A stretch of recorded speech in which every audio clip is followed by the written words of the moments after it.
Olá, tudo bem com você? Que bom estarmos juntos para darmos sequência no nosso estudo do livro O Céu e o Inferno. Eu sou o professor Wagner Klein, sou professor de Física, terapeuta holístico e você está no canal Sob Nova Visão.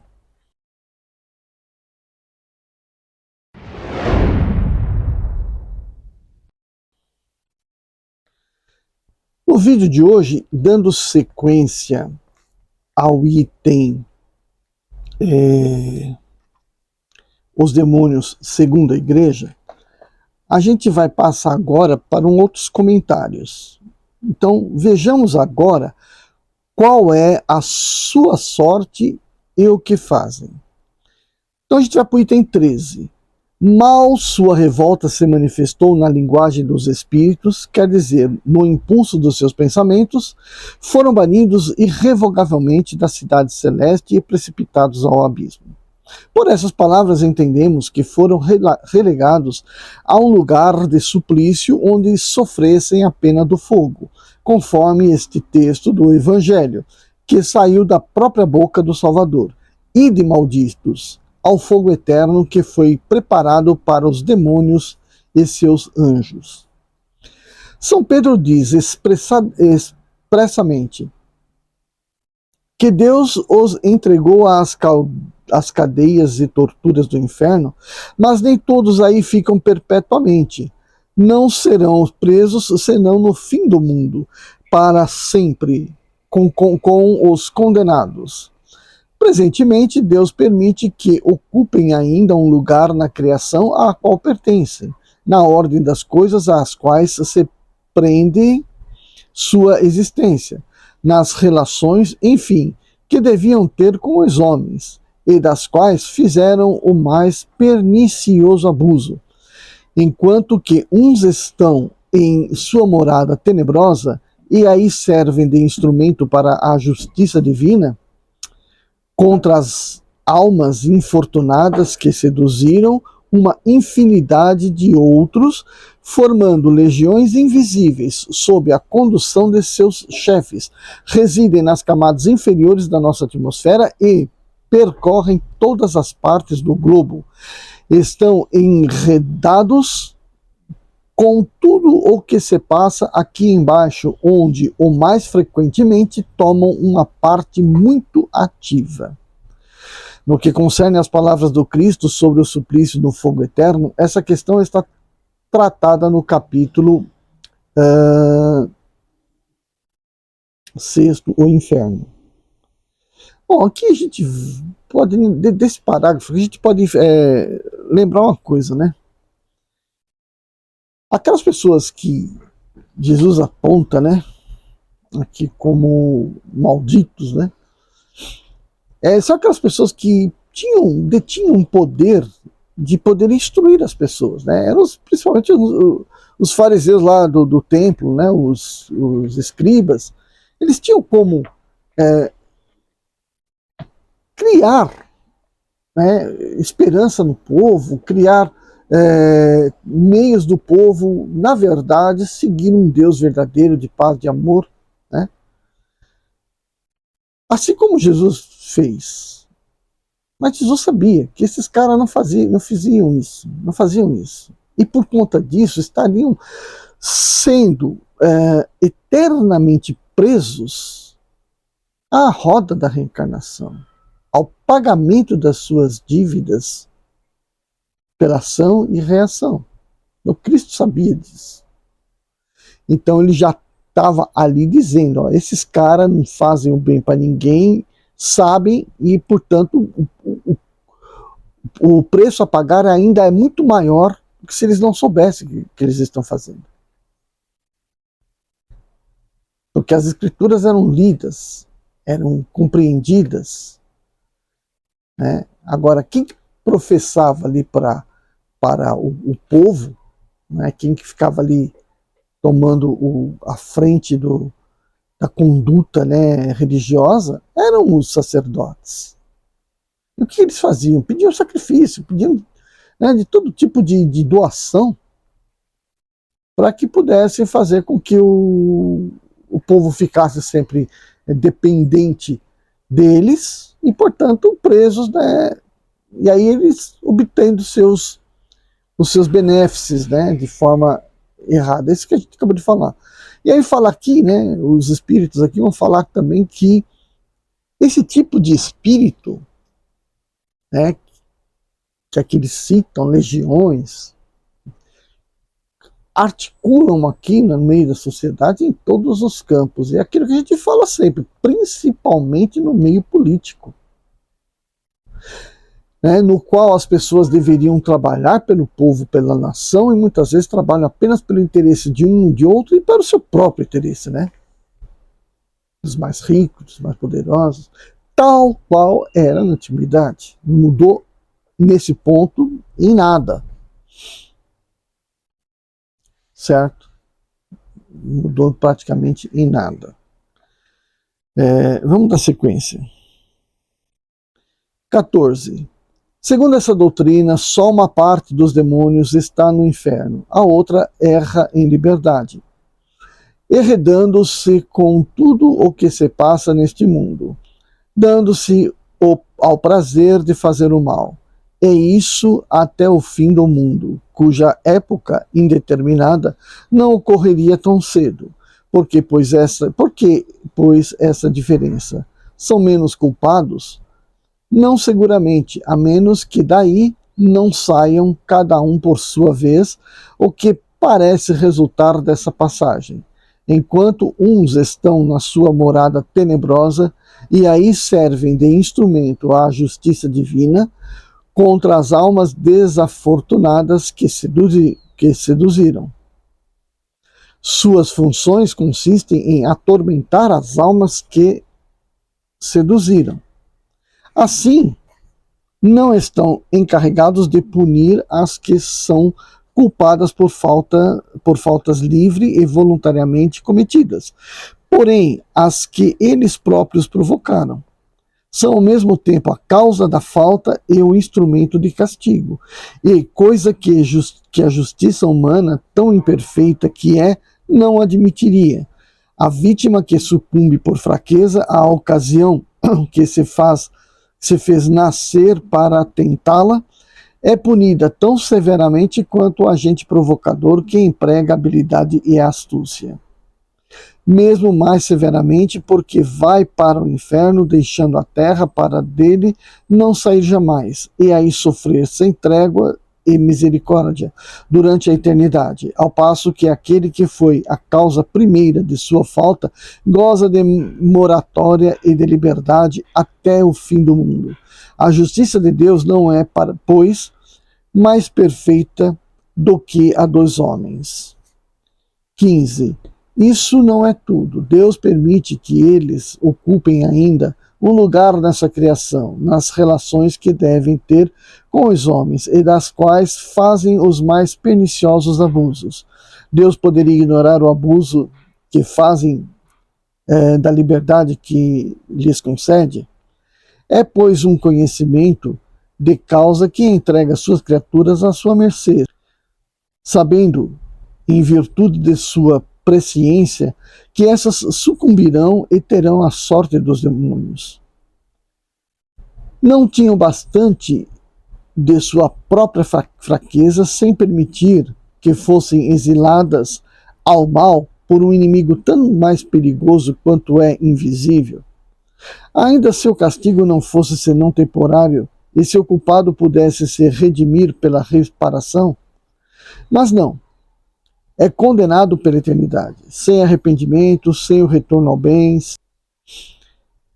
Seus remorsos são supérfluos. Os demônios são, assim, os agentes provocadores predestinados a recrutar almas para o inferno. E isso com a permissão de Deus, que sabia, criando essas almas, a sorte que lhes estava reservada.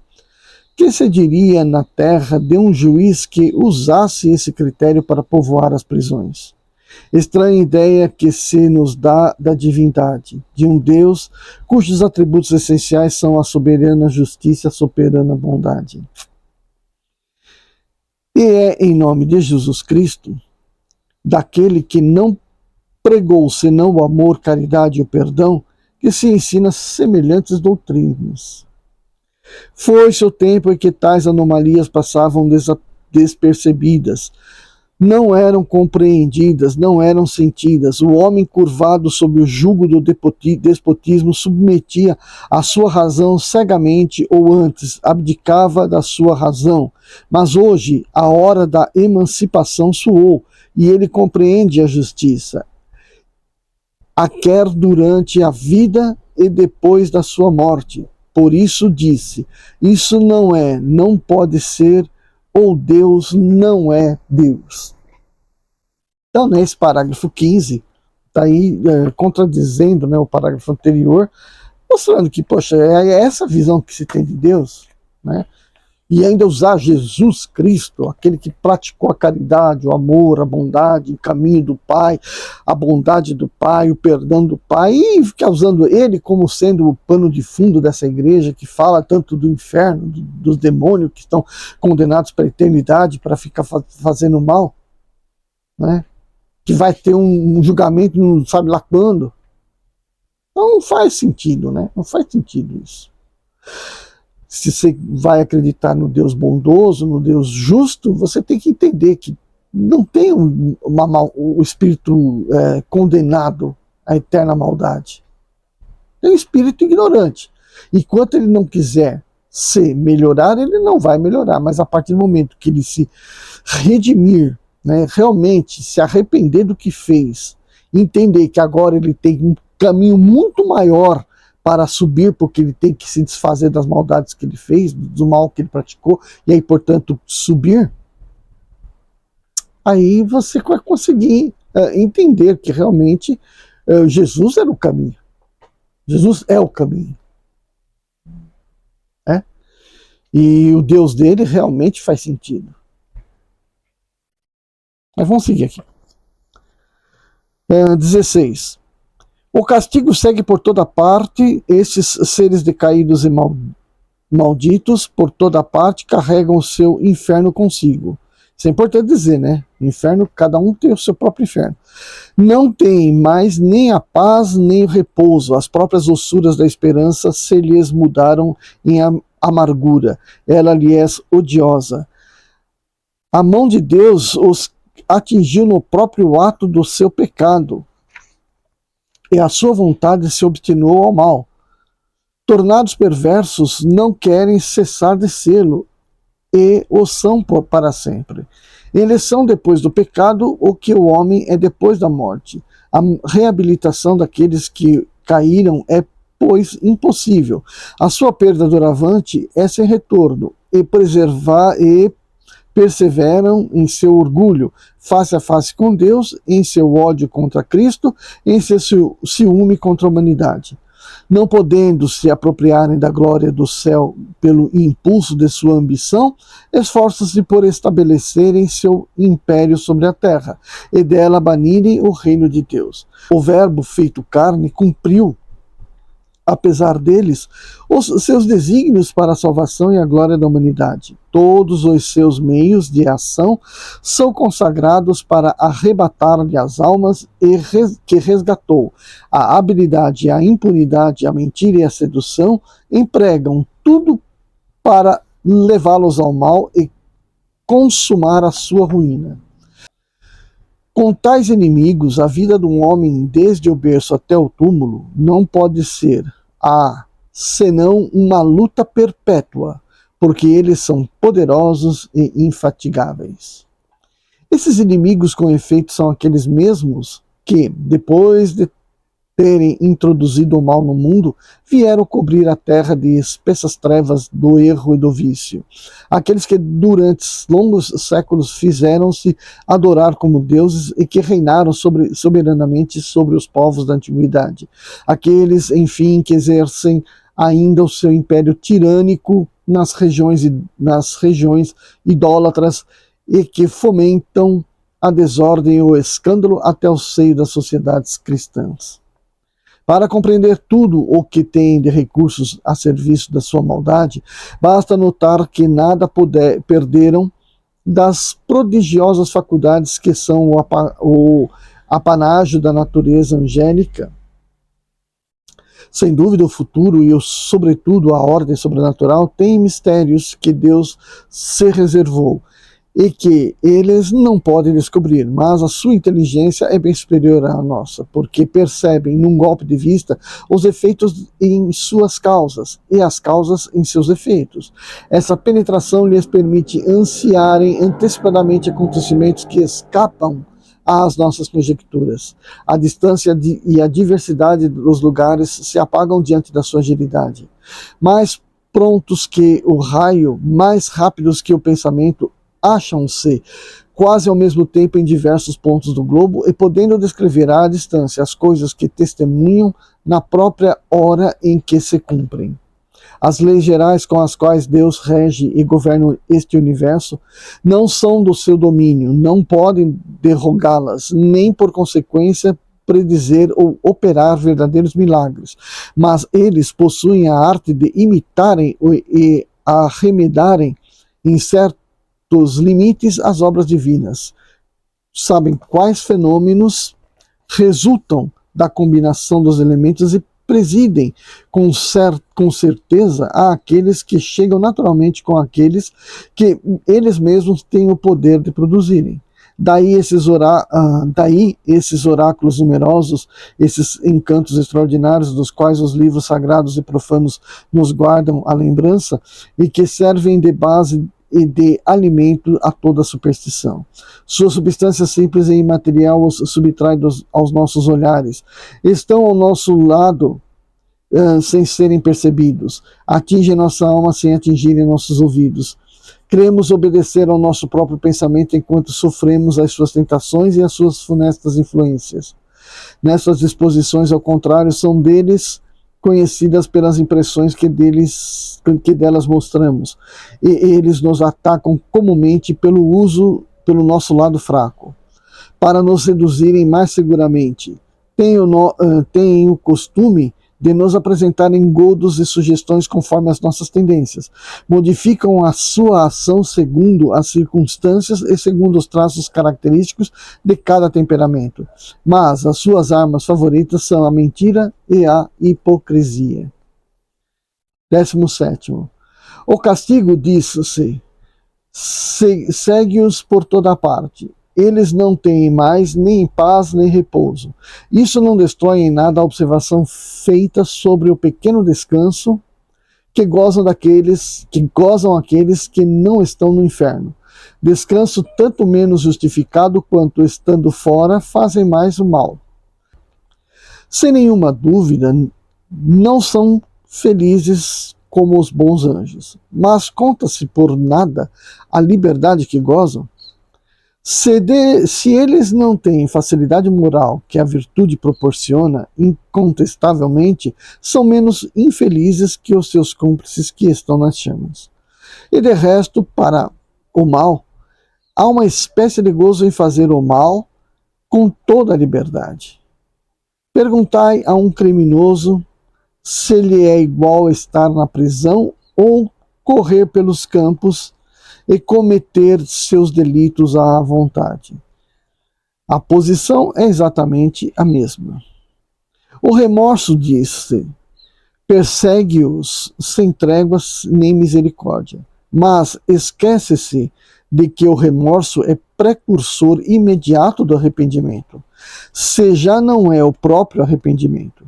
Ora, diz-se, tornados perversos, não querem cessar de sê-lo, e o são para sempre. Desde que não querem cessar de serem perversos, é porque não têm remorsos. Se tivessem o menor remorso, cessariam de fazer o mal e pediriam perdão. Portanto, o remorso não é para eles um castigo. 18. São depois do pecado o que o homem é depois da morte. A reabilitação daqueles que tombaram é, pois, impossível. De onde vem essa impossibilidade? Não se compreende que seja a consequência de sua semelhança com o homem depois da morte, proposição que, de resto, não é muito clara. Essa impossibilidade vem da própria vontade ou vem de Deus? Se é fato de sua vontade, isso denota uma extrema perversidade, um endurecimento absoluto do mal. Desde então, não se compreende que seres tão essencialmente maus puderam ser anjos de virtude, e que, durante o tempo indefinido que passaram entre esses últimos, não tenham deixado transparecer nenhum traço de sua natureza má. Se é a vontade de Deus, compreende-se ainda menos que inflija, como castigo, a impossibilidade de retorno ao bem, depois de uma primeira falta. O Evangelho não diz nada de semelhante. 19. Sua perda, acrescenta-se, é doravante sem retorno, e perseveram no seu orgulho diante de Deus. De que lhes serviria de não perseverarem, uma vez que todo arrependimento é inútil? Se tivessem a esperança de uma reabilitação, por qualquer preço que fosse, o bem teria uma finalidade para eles, ao passo que não a têm. Se perseveram no mal, é pois porque a porta da esperança lhes está fechada. É porque Deus lhes fecha. Para se vingar da ofensa que recebeu de sua falta de submissão? Assim, para saciar o seu ressentimento contra alguns culpados, prefere vê-los não somente sofrer, mas fazerem o mal antes que o bem, induzir ao mal e impelir a perdição eterna a todas as criaturas do gênero humano, quando bastaria um simples ato de clemência para se evitar um tão grande desastre, e um desastre previsto de toda a eternidade? Tentar-se-ia por um ato de clemência, de uma graça pura e simples, que talvez fosse um encorajamento ao mal? Não, mas um perdão condicional, subordinado a um sincero retorno ao bem. Em lugar de uma palavra de esperança e de misericórdia, fé como se Deus dissera: pereça toda a raça humana antes que a minha vingança. E admira-se que, com uma tal doutrina, haja incrédulos e ateus. É assim que Jesus nos representa seu Pai? Ele que nos fez uma lei expressa do esquecimento e do perdão das ofensas, que nos disse pagar o mal com o bem, que coloca o amor aos inimigos na primeira classe das virtudes que devem nos merecer o céu, queria, pois, que os homens fossem melhores, mais justos, mais complacentes que o próprio Deus? Então aí, né, ele completa esse demônio da igreja, né? Esse demônio da igreja nos coloca aí diante de uma situação de que se coloca, poxa, se Deus é bom, se Deus é todo bondade e justiça, como pode existir demônio? Como pode existir uma criatura condenada perpetuamente ao fazer o mal? Então não, né? Então não. Se Deus existe, e a gente acredita que Ele existe, então é para que todos nós cresçamos, todos nós, suas criaturas. Quem vai plantar uma semente para ver ela morrer? Né? Quem vai ver a plantinha crescer para ir lá e massacrar a plantinha? Quem vai pegar a semente e falar, ó, vou colocar nesse vaso, esse vaso vai ficar na escuridão que você não vai poder germinar? Quem vai fazer isso? Se você plantou, você quer ver a plantinha crescer, dar frutos. Mas, infelizmente, a maldade que existia, né, nos primórdios, nas pessoas, ditavam a elas como deveriam ser as coisas. Né? E aí, portanto, o espírito de vingança que elas tinham contra tudo aquilo que lhes fazia, que acontecia de mal para elas colocavam na imagem de Deus. Então Deus vai ser totalmente vingativo para o bem delas. E foi assim que se criaram esses deuses aí da antiguidade, inclusive da Igreja Católica. Né? Um Deus vingativo, um Deus que coloca as pessoas no inferno perpétuo. Então, o Espiritismo não está aqui para isso, né? O Espiritismo está aqui para mostrar que temos que entender o que Jesus falou. Quando Jesus fala que Deus não é esse vingativo, punitivo, mas sim aquele que dá, através de um arrependimento das suas faltas, o direito de tentar se elevar novamente e se endireitar e se recuperar, que é aquele Deus que Ezequiel muito anteriormente teria já apresentado, né? É por isso que Jesus fala, né? O pessoal lá os escribas de Jerusalém mataram todos os seus profetas, né? E eles seriam talvez o último, né, a ser massacrado ali por Jerusalém. Porque apareciam aqueles que iam indicar qual que é o caminho, como entender Deus, e todos eles batiam as portas de Jerusalém, mas isso poria o sistema. Bom, gente, então essa é a visão, né, da igreja aí sobre demônios. E agora a gente vai para a última parte, que é saber como o Espiritismo aponta os demônios, tá bom? O que é os demônios para o Espiritismo, né? Tá certo? Então, se você gostou até agora deste vídeo, deixe seu like. Se você não gostou, deixe seu like. Ajude o canal a crescer. Se você não está inscrito, se inscreve. E vamos para a parte final. Vejo você no nosso próximo vídeo. Tchau, tchau.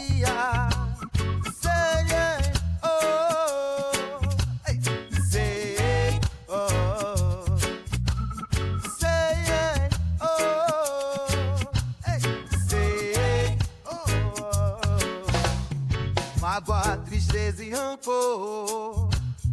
Quem gosta ou obsessor se livra da coisa grudenta.